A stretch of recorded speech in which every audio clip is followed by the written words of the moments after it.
Ok, cari friends, allora io oggi vi volevo parlare del project management, che se leggete la slide che in questo momento vi faccio vedere, è un insieme di metodi e discipline, come sta scritto qua, che servono per raggiungere un obiettivo, ok? Rispettando tre cose importantissime, che sono il tempo, quanto tempo smanito per fare, quanto cazzo mi costa sto coso, e soprattutto la qualità come è fatta, è buono, non è buono, se scarso.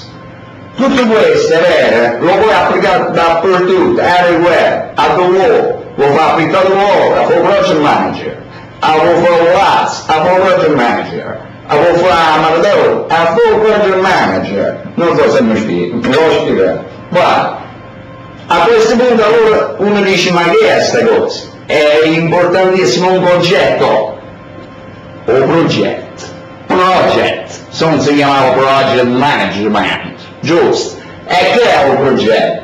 Un progetto è una cosa dove tu hai un obiettivo che devi raggiungere e poi corri, repeat, vai, perché la raggiungi, ci metti poco, a spendere poco e a fare buono.